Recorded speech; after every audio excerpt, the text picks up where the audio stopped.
Hello everyone, আসসালামু আলাইকুম। আমি আছি আরাফাত আলিফ, চলে আসলাম আরও একটি নতুন ভিডিও নিয়ে। তো আজকের ভিডিওতে আমি আপনাদের মাঝে শেয়ার করব যে কিভাবে গাপ্পি মাছের খুব সহজে ব্রিড করাতে পারবেন। তো ফেন্সি গাপ্পিগুলো মূলত ব্রিড করানো একটু সমস্যা, যেগুলো অ্যালবিনো গ্রুপের গাপ্পি সেই মাছগুলা ব্রিড করানো একটু অসুবিধা। নর্মালি যেগুলো আমরা গাপ্পিগুলো দেখি, মিক্স গাপ্পি কিংবা রেড ড্রাগন, এরপরে ডাম্বো মোজাইক, আরটিপি, এই টাইপের বেশ কিছু গাপ্পি আছে যেগুলো খুব সহজে ব্রিড করানো যায় এবং ট্যাঙ্কের ভেতরে প্ল্যান্টস কিংবা এমনি ন্যাচারালি ব্রিড করে, অটো ব্রিড। তবে রেড মস্কো যেই গাপ্পিগুলো আছে অ্যালবিনো গ্রুপের, অ্যালবিনো গ্রুপ বলতে যে মাছগুলার চোখগুলো হয় লাল, এগুলাকে এগুলাকে অ্যালবিনো গ্রুপের গাপ্পি বলে। তো অ্যালবিনো গ্রুপের গাপ্পিগুলা ব্রিড করানো একটু কষ্টকর, কারণ তাদের বাচ্চা যতগুলা বাচ্চা দেয় প্রায় 90% বাচ্চাই খেয়ে নেয় তারা। তো আজকে আমি খুব সহজে আপনাদেরকে দেখাবো কিভাবে অ্যালবিনো গ্রুপের যে কোনো মাছ ব্রিড করানোর সহজ সেট আপ। তো আমার পাশে মূলত সব কিছু দেখতে পাচ্ছেন, এখানে মাছ আছে আমার কাছে বেশ কিছু রেড মস্কো গাপ্পি। এই যে এখানে রেড মস্কো গাপ্পি, আর ট্যাঙ্কের মধ্যে ছোট্ট একটা ট্যাঙ্ক আমার এখানে, এই ট্যাঙ্কের ভিতরে আছে ব্রিডিং বক্স, যেটা প্লাস্টিকের নেট দিয়ে তৈরি করা। এই যে, তো এই নেট দিয়ে ব্রিডিং বক্স বানানোটা খুব সহজ। তো আপনারাও খুব সহজে এরকমভাবে বক্স তৈরি করতে পারবেন। দেখেন, এখানে আমি 5 পেয়ার মানে 10 পিস মাছ ব্রিড করানোর জন্য এই সাইজের বক্সটা ইউজ করছি।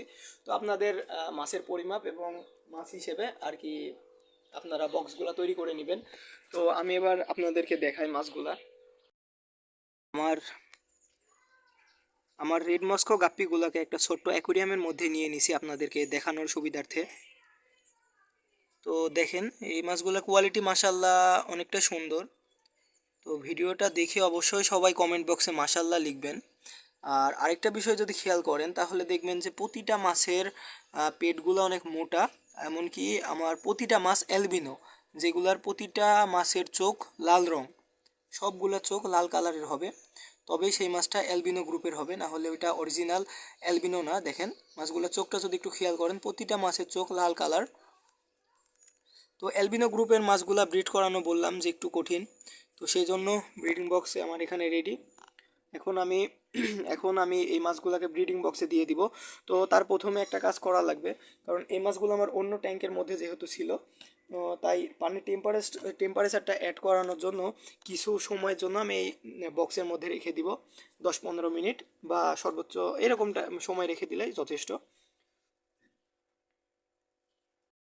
অ্যালবিনো গ্রুপের মাছগুলো একটু সেনসিটিভ হয়ে থাকে, যেগুলা টেক কেয়ার করা এবং ব্রিড করানো একটু সমস্যা এবং একটু কষ্টকর।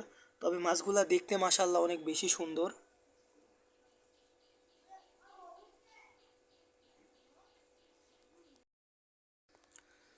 তো আপনারা দেখতে পাচ্ছেন এখানে আমি মাছগুলাকে রেখে দিছি একটা ছোট বলের ভিতরে বা ছোট একটা বক্সের ভিতরে।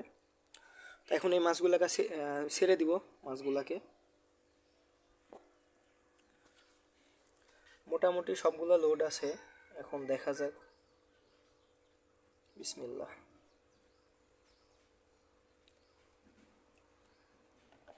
আমি ব্রিডিং বক্সের মধ্যে মাছগুলাকে ছেড়ে দিলাম।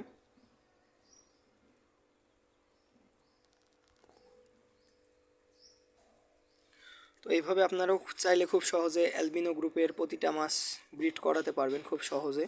এবং চাইলে আপনারা আপনাদের সেট আপের যেই মাছগুলো অতিরিক্ত লোড আছে সেই মাছগুলোকে উঠায় ছোটো এরকম বক্স তৈরি করে নিতে পারেন, এর থেকে ছোট সাইজের।